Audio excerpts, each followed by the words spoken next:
Hello and welcome to The Hero Spouse. I'm Kendra Ruth, here to answer one of your questions about marriage and midlife crisis.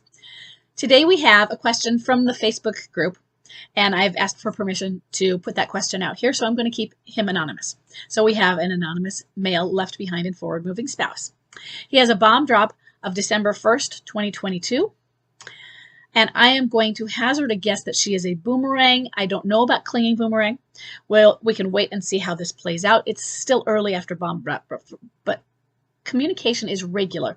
So for right now, she is a boomerang at least. And I'm guessing that she's going to be or is a high energy replayer. But I could be wrong on that because women are more likely than men, not more likely than everybody and not more likely than all women, but more women than men are low energy wallowers. But right now, just given some of the behaviors that I think are happening. And I'm only basing it on the question in front of me, not other posts, because I haven't gone through and looked at them. Okay, so he says, at bomb drop, I told my wife that she isn't acting like herself. So my assumption there is you brought bomb drop out of you by asking or bringing up this topic. You're behaving weird, strangely. Okay, that's my guess. And she said, you don't know me. We were together for 17 years. Of course I knew her. But I don't know this new person. She hates me. She drinks. She had an exit affair. She stopped going to church. She swears that she hasn't loved me for years. She told people at church throughout the summer that our marriage was better than ever. And now she says she hasn't loved me in years and she was just trying to stick it out for the kids. Bomb drop was December 1st of 2022, and that was her 41st birthday. She said that I drove her away by pursuing her. And I'm going to stop for a moment and say, if you had said that later on after bomb drop and she said, you're pursuing me and you're driving me away, I get it. There were probably some things going on because you pulled this out of her by saying you're not acting like yourself. And so she was probably acting like she'd already dropped a bomb. And it just hadn't happened yet. And so you're pursuing her because something's not going on. You're not acting like yourself. And you're pursuing, which is she's being resistant to that. So there's a pursuit and distance dance going on here. Let me continue. I keep feeling like if I continue to reason with her, my real wife is in there somewhere.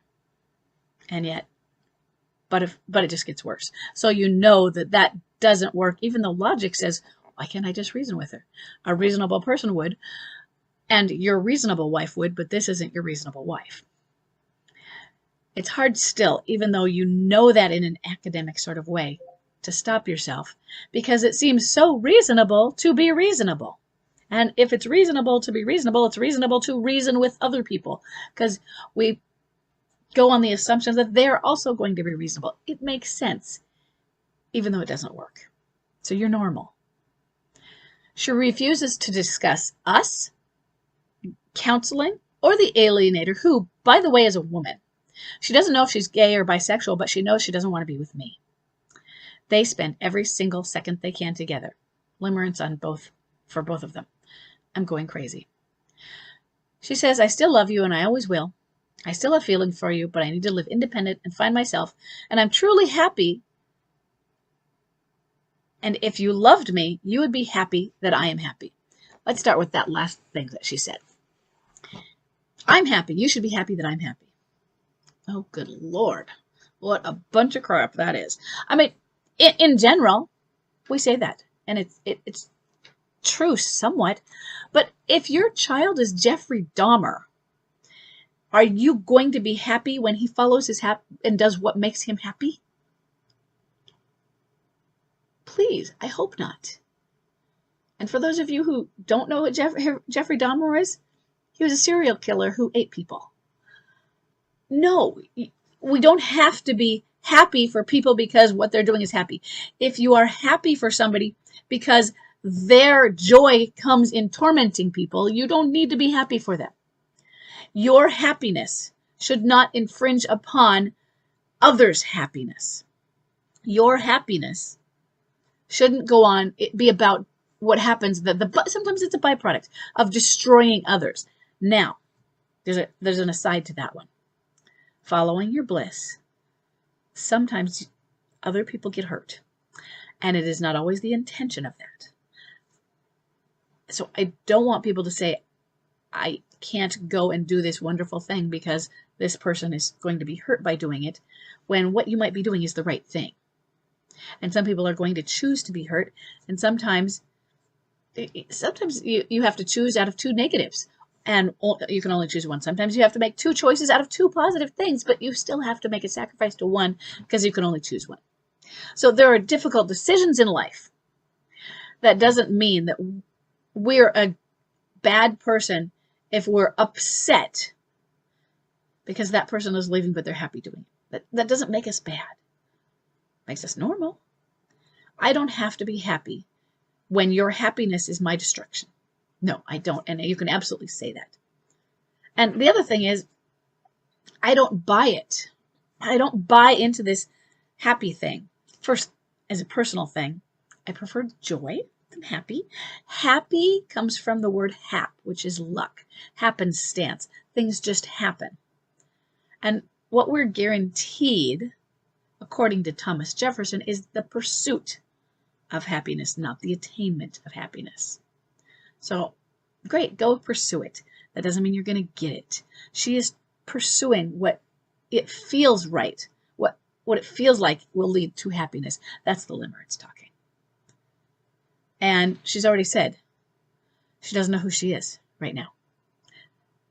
Not that that's not a bad thing in the sense of it's not the opposite of happy, but she's not set in who she is.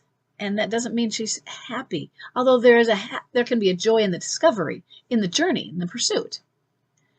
But we also want to have somewhat of an idea of self-identity. And right now she doesn't. So she's, rather than happy, she's lost. And what that means is she can be spinning toward positive things and towards negative, and she has to discover and she has to try them each. And she doesn't know this path is negative and this path is positive.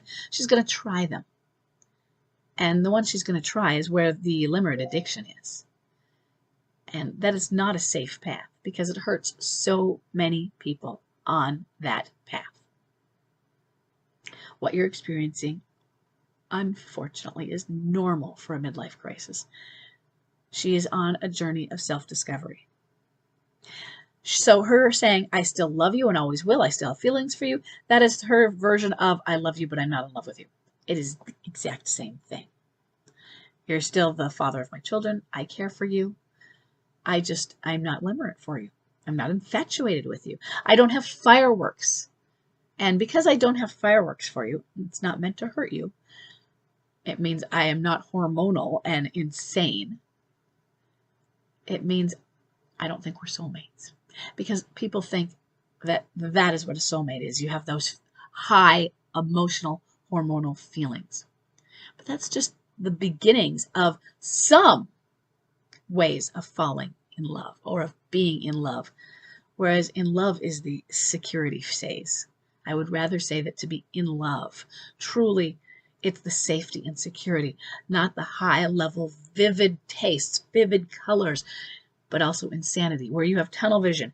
You are only focused on that person that you don't have even, you can lose empathy for others outside of that peripheral tunnel.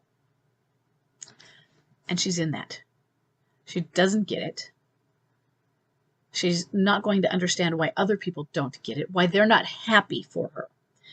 But I'm happy. But your daughter on that, outside of your happiness, here's your daughter. And not only is she not happy about it, she feels abandoned and she's cutting. Or she's not eating and becoming anorexic because that's a way of control. Or she's starting to do some drugs. She's getting in with the wrong crowd. She's avoiding. She's having problems with her grades. Or she's depressed. You're so selfish to say she should be happy for you because you're happy. 16-year-olds and 45-year-olds as well aren't like that. When their world falls apart, they don't get overjoyed because somebody in the world that they know and are close to is happy. It's not just about that one person. When you say, I'm happy, why isn't the world falling in line with it? It's because when my happiness, maybe because your happiness is causing things to fall on them. As you're climbing up your, mountain or your ladder, the rocks are falling on those other people. And you're not noticing. You're so excited to get up to that high.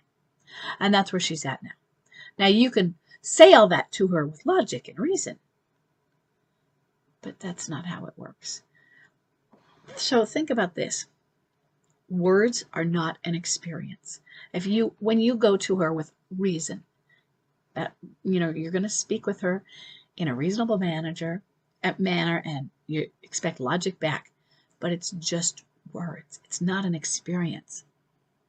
So reason this is, it's reasonable to understand that we need to truly experience the effects of our actions to learn from them. Just reading it in a book or reading it or being told, well, here's what happens with A and then B and then C. And we can even read it in that book or on this story, this anecdote we're offering. But we connect emotions to the events when we experience them. So she doesn't have the emotional experience to go with them either. She needs to experience the losses. She needs to experience the rejections.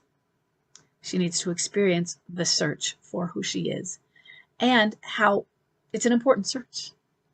But how oftentimes when we do that search, we abandon. And sometimes we are not aware that we're abandoning. She has to learn from that. That is why you cannot fix it. You cannot pull her through this. You can't truly accompany her on this journey. That doesn't mean you're not with her. You're not there. You're not out of communication. Some people are. You can be by her side, or you can be on a parallel path and you can be watching her. But she has to go through it herself. She has to rescue herself. Because if you are in there doing it, you're robbing her of the experience. And if you do that, you're robbing her of the lessons that come from it. And to have the experience, you have to have the emotions that come with them, good and bad. She has to have those. She has to be torn apart so that she can put herself back together. You can't do it for her. What you can do, what you need to do, is recognize that she's going through this and that you can step aside and be there with grace. Love and grace when she needs you, when she doesn't need you, but you're even then you're still there. So there's a difference between setting a boundary and being controlling. She might not know the difference. There still is. There's a difference between critical and boundaries. You still need to set boundaries.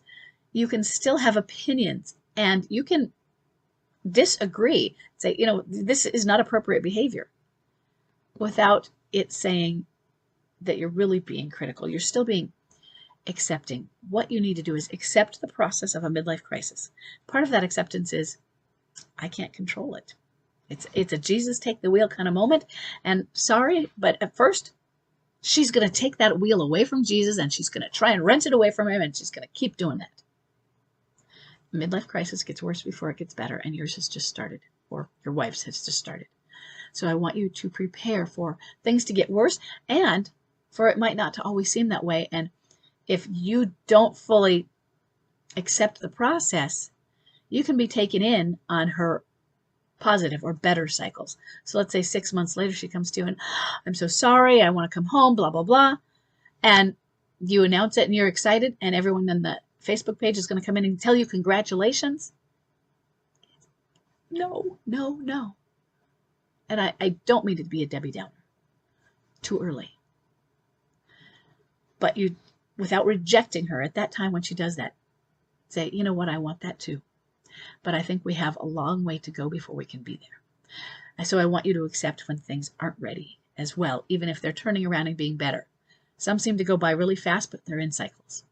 Some seem to go by really slowly, and we're like, what's going on? Are they a wallower? What's happening? Your job is to heal, and detaching is part of that. Take care of your kids. Be there in her time of need without enabling. That is hard. It really is. Because, oh wait, did I enable too much? Was I there too much? And you might cross that line. Then just pull back. Be there. Be accepting of her. Be as non-judgmental as you can be. And you just validate her feelings, because her feelings, whether they are based in reality, the feelings themselves are real. And so what she needs to feel from you is accepted. And she's exploring. Maybe she's bisexual. Maybe she's lesbian. And will never go back. And how are you going to be with that? She is probably scared of feeling rejected. And so your job is to figure out how you can be accepting no matter what.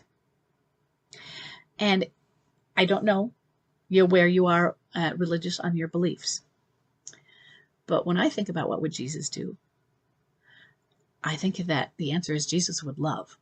Even if he disagreed, and I'm not saying I think he would disagree with someone's sexual orientation or not, because it's not the point. Jesus would love anyway.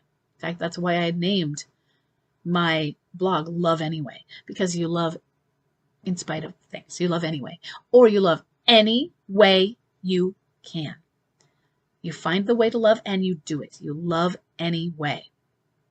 Okay? And right now that love is going to be on the agape. You just be there for yourself, be there for your kids, and continue to love her as Jesus would. That means non-interference love. She doesn't always know you're there for it. And when she needs you, if it's not enabling, you are there. Okay? Sorry, it's not easy. It's a tightrope. Okay. I hope this is helpful. And I'll see everybody in the next question.